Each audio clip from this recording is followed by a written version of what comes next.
Hey everyone, I'm Amelia.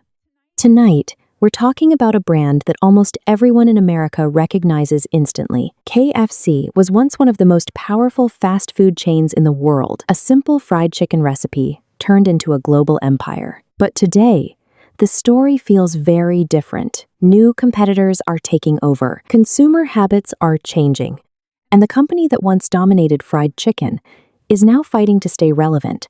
So, what actually happened to KFC? In this video, we'll explore the rise, the decline, and the uncertain future of one of the most iconic fast food brands ever created. And if you enjoy business documentaries like this, don't forget to like the video and subscribe. Because some of the biggest companies in the world have stories far more complicated than they appear. This is the rise and fall of KFC. Every single day, millions of people around the world order the exact same thing. To meet that kind of demand, KFC operates a staggering physical footprint, running over 26,000 restaurants stretching across the globe.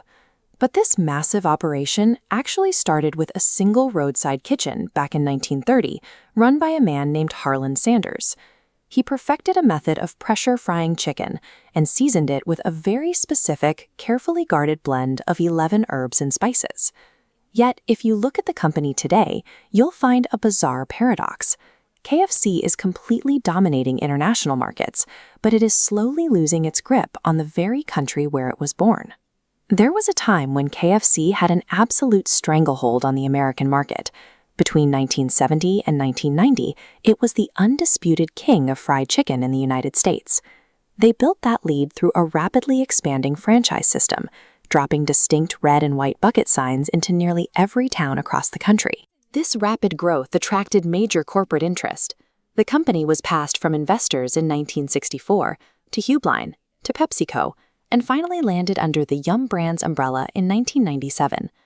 Throughout those decades, KFC established the operational blueprint for how a fast food franchise could successfully scale across America. Jump forward to today, and that initial blueprint has successfully scaled to over 150 different countries. Directing this massive global operation is Yum Brands, a corporate entity that uses high-level financial strategies to manage several major chains at once. This pie chart breaks down Yum Brands' total revenue. KFC is clearly the largest single entity, taking up a 40.9% share. That translates to an estimated $3.10 billion in 2024. With system sales projected to grow by 6% into 2025. By leaning heavily into international markets, KFC turned a regional American novelty into a highly efficient, unstoppable global economic engine. But back inside the United States, the physical footprint of the brand looks completely different. By 2024, the domestic scale of the operation shrank down to just 3,669 remaining locations. This descending line chart tracks their recent closure rate. In just a single 12-month period, 122 U.S. stores permanently closed their doors. Consumer data points to a straightforward cause. Domestic customers consistently report an outdated store experience and declining customer service standards compared to their peers. While corporate leadership focused its energy on planting flags overseas, they allowed their original domestic operation to slowly hollow out. The issue isn't that Americans stopped eating fried chicken. Instead, the domestic market simply became hyper-competitive during what the industry calls the fried chicken wars. Chick-fil-A aggressively captured market share by prioritizing premium customer service, which directly translates to the highest revenue per store in the entire fast food industry. Meanwhile, agile competitors like Popeyes and Raising Cane's introduced modern, highly efficient layouts, easily capitalizing on KFC's stagnation.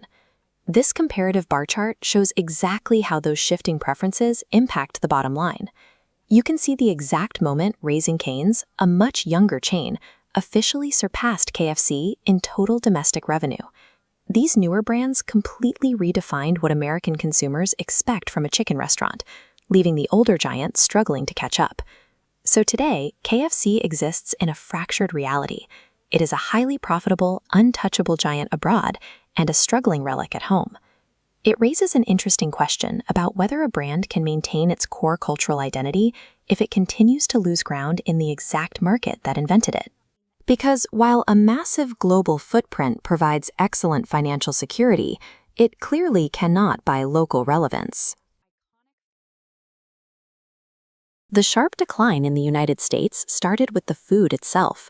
Customers routinely complained about decreasing quality, and eventually even Colonel Sanders himself publicly criticized changes the corporate office made to his original recipes. Management reacted by constantly trying to pivot away from their core product.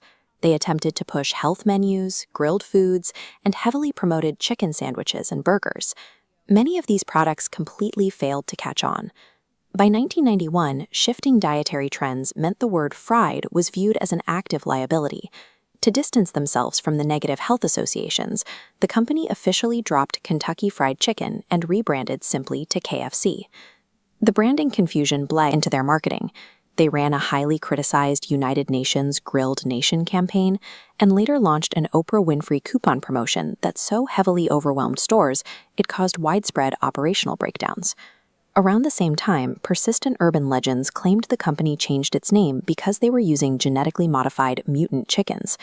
The rumors were completely false, but they stuck around for years. The combination of operational missteps and a blurred brand identity drove their domestic customers away.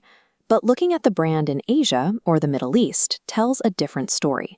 Overseas, the company is viewed as a premium, reliable, and incredibly popular dining option. This map illustrates the empire. More than 80% of KFC stores are located outside the United States.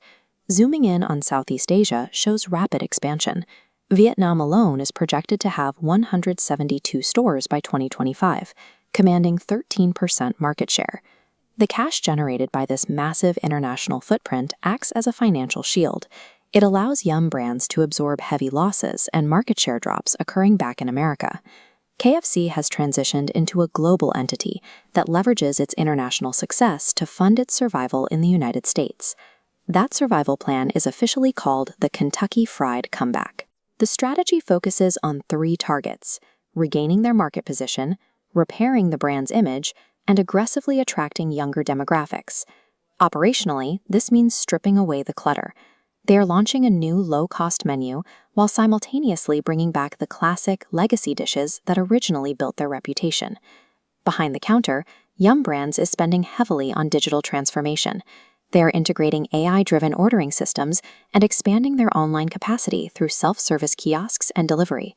To reach that younger audience, they are pulling back from traditional television spots and redirecting their budget into targeted social media advertising. Ultimately, the entire turnaround relies on a very specific formula: taking the founder's classic legacy product and delivering it through modern technology. The brand still faces a steep uphill battle in the United States. They have to overcome decades of an outdated image while fighting off highly specialized, fierce fried chicken competitors. But as this chart tracking Yum Brands' recent financials shows, the overall corporate strategy is working. Driven largely by KFC's international dominance and Taco Bell, system-wide sales and profit margins continue to grow. The brand is not fading away. It is repositioning itself by trading its American market share for a high-tech digital overhaul and massive international expansion. KFC's long-term survival is likely, but its cultural identity remains at a crossroads. The icon that started in Kentucky may be destined to thrive everywhere except the country where its story began.